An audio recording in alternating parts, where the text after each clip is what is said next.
It's been a little bit over a year since my first collection went live, and I thought it was a good moment to do a Q&A. I went on Instagram, asked you what you wanted to know, and I have a whole list of questions right here, so let's just get into it. Question 1 is, did you go to art school? And I did. I graduated in 2018, and I have a Bachelor of Arts focused on graphic design. And to be honest, graphic design was never really my passion. I really appreciate good graphic design, but being the graphic designer is something I learned is not really for me. I did really learn how to conceptualize projects and manage them while I was there, so yeah, still useful. How long have you been doing ceramics? So I took my first ceramics course in 2020. That's where I learned the very basics of throwing, and I was immediately hooked. I went to do a second course that was a little bit more intensive, and I figured I need to invest in my own wheel because I need to be doing this and get better quickly. So I bought my own wheel and got to practicing at home, and that's how my skill improved very quickly because I was able to do it whenever I wanted to, essentially. But yeah, 2020 is when I started. Any recommendations on deciding on one's career path? I think the main advice I would give is to give yourself time. It takes time to figure out what you love to do and how you can turn it into a career. And when you graduate high school, you suddenly have to decide what to do for the rest of your life, and I think that's kind of an impossible task.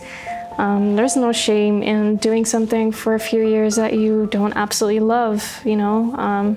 When I graduated as a graphic designer, I worked as a graphic designer for a few years, but I kind of knew that that's not what the end goal was for me. But it gave me the opportunity to explore other things, and that's how I ran into pottery, and here I am now. So I don't know, give yourself time. I think that's the most important thing when deciding on your career. It's never too late for a career switch either. Next question is, what would you do if you weren't an artist? I've thought about this a lot, and something I really love doing is cooking and food.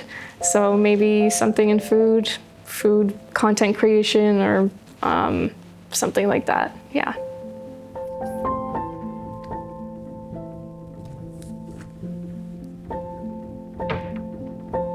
Any advice for someone who's considering starting a pottery business? Be financially prepared would be my main advice. Don't go into it without a financial plan. You can make the most amazing work, but if you don't know how to sell and market your work, it's going to be very difficult. And be willing to turn your hobby into a job. Thinking like a business owner is very different from approaching something purely as a hobby. So be willing to turn it into something that you rely on for income. And yeah, I think that would be my main advice. So while I'm answering these questions, I'm going to be working on something that I'm really excited about and I've been wanting to do for a while. I've had these girl pins for a long time, and I really want to start making them in a few different colored clays. So I'm going to start preparing that and finally start working on this. So I've been meaning to do this for a while, and I've also had some people ask me if I could make the girl pin in different colors. So I'm really excited about this. I want people that buy my work to feel represented in the pieces that I make. So hopefully this turns out the way I want, and we have some new exciting stuff coming really soon. How do you know what kind of kiln you should buy when you're starting out, especially if it's secondhand? I don't have any experience buying secondhand kiln. I think the main thing you want to look at is the heating elements. But yeah, I think there's better people to give advice on that. But for a first kiln, I think the main thing you want to look at is your electrical hookup. What are you able to hook up in your home? Look at your clay. What are you going to be working with? Are you going to be working with earthenware, which doesn't need to be fired at high? Or do you want to work with porcelain, which it needs to be fired very high? Look at that, and then you can kind of decide the type of kiln and how high it needs to be able to go. I think that's the main thing. Suggestions for a beginner's starter pack for ceramics. I think the easiest way to start is by hand building, and with that you can basically just buy a pack of clay and get started. But I think some useful tools, I have them right here, is a rolling pin, so you can roll it out in slabs if you want to work with slabs, which a cloth and a little slats are also very handy for, so you can keep it a nice even thickness and prevent it from sticking to the rolling pin. And just get yourself a few little sculpting tools. I think that's really all you need to get started and delve into the world of ceramics. Obviously, you want to look for a place where you can fire your pieces, which is probably the most difficult task. But you can already start practicing from home pretty easy that way.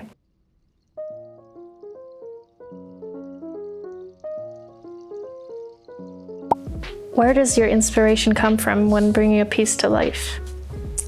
So with my work, I always try to keep in mind a certain sense of introspection and melancholy.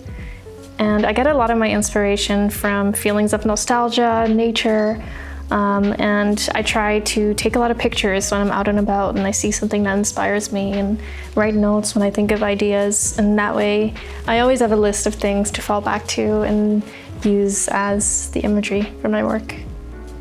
Do you sometimes get tired of repeating your pieces? I think change is definitely very important to me when it comes to my work. I usually kind of like to explore different shapes and different forms. So while I'm throwing at the wheel, I kind of let whatever happens happen. It's a way that I really enjoy working, and it makes every piece unique. And of course, I have some things that repeat, like the pins or the clouds that I make. But even the clouds and the pins, you know, each face always turns out unique. Each cloud that I sculpt, I look at the different components and try to puzzle them together, and they all turn out slightly different. So I never really get bored of it. What music do you listen to when you work? So I listen to a lot of different things. I don't really have one genre or one type of music that I'm into. I'll link the different playlists that I listen to often down below. And podcasts are also always really fun for me to listen to and kind of keep me engaged when my mind starts to wander off. So yeah, I'll put those in the description below so you can take a listen. What are some things that help you stay creative, and how do you motivate yourself? I would say don't be afraid to mess up. Always keep trying new things. A lot of the times when I'm just trying stuff out, it usually ends up being one of my favorite pieces. So letting things happen is something that I really embrace. And if it turns out bad, it turns out bad. It's not the end of the world. And I think that's the softest and the nicest way to go about it. Whenever I'm feeling really blocked, it usually just means that I've been taking on too much and that I need to take a day. Before, I would sometimes try to force myself to be productive, but that usually wouldn't really work out, and it would end up in me feeling even more blocked. So I give myself that space when I feel I really need it too. How do you cope with stress? I usually try to redirect my attention to something else that inspires me, like reading, playing a good video game, taking a bath, going out in nature. Just anything to get my mind off whatever is stressing me out. I've recently purchased an analog camera to start getting into analog photography. I'm really excited about that. So yeah, lots of other creative outlets, and just kind of try to ease that sense of stress whenever I feel it and not dwell on it for too long.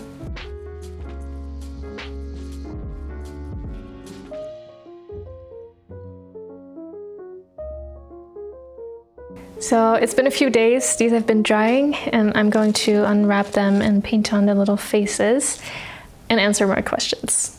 How do you overcome any fears related to making money on your own? So when I initially quit my 9-to-5 job, I don't think I was very well prepared for all the unexpected costs and things I had to invest in on top of having a financial safety net.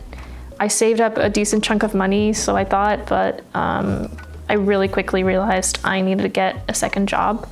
So I got a side job on the weekends and only quit recently.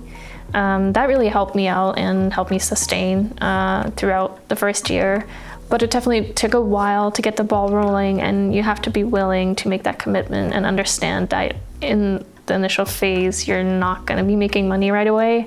I mean, it's possible, but you never know. So have a good financial plan there, like I kind of mentioned earlier in the video. I think that's just the most important thing, honestly. Can you share more about the financial side of running a small business? So when you see my work, you probably think of the time that I put in to create the piece and the materials that I've used, which are two very important things. But there's a lot of other things to consider when pricing your work. I have to pay rent and electricity, and there's a lot of shipping materials that I have to buy. You have to get printables. There's a lot of time that I spend on marketing and social media, updating the website, responding to customers' questions, content creation, like filming today. There's a lot of time spent there as well.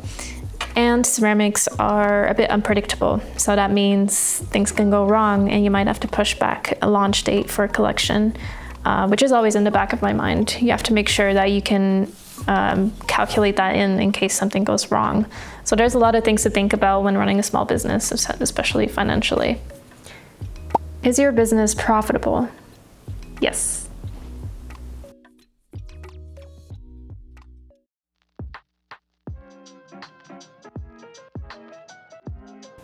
How did you manage to get your beautiful studio space? I got super lucky there. My friend Charlotte, who makes these earrings, was already here, and she came to visit me one day at home, and she saw my crappy setup and told me that she had some space available in her studio. So I immediately said yes, and it's been the best decision. I'll be forever thankful for it. What's the biggest difference between having a home studio and renting out a shared space? So my home studio was not really a proper home studio. It was right next to the living space, which is not ideal when it comes to ceramics. It's very dusty and it's messy, and I had to be really meticulous about keeping it clean. It's nice to be able to work from home because of the convenience, and I'm sure if you have a dedicated space for it, it would be really great, and I would love that as well in the future. But I really love sharing this space with Charlotte, which is really inspiring, but also I get beautiful light in here. I have all the hookups I need for any future kilns. I can leave my mess out if I want to and come back to it the next day, which is really great for my creativity. I'm kind of a messy, creative person, so being allowed to do that is really nice. And yeah, obviously you have to pay rent, which is another thing to consider, but for me, that is absolutely worth it. So thank you for joining me in this little Q&A, and thank you to everyone who sent in their questions. If you want to know more, you can head over to my Instagram, where I often answer questions on my stories as well. And I hope to see you again next time. Bye-bye.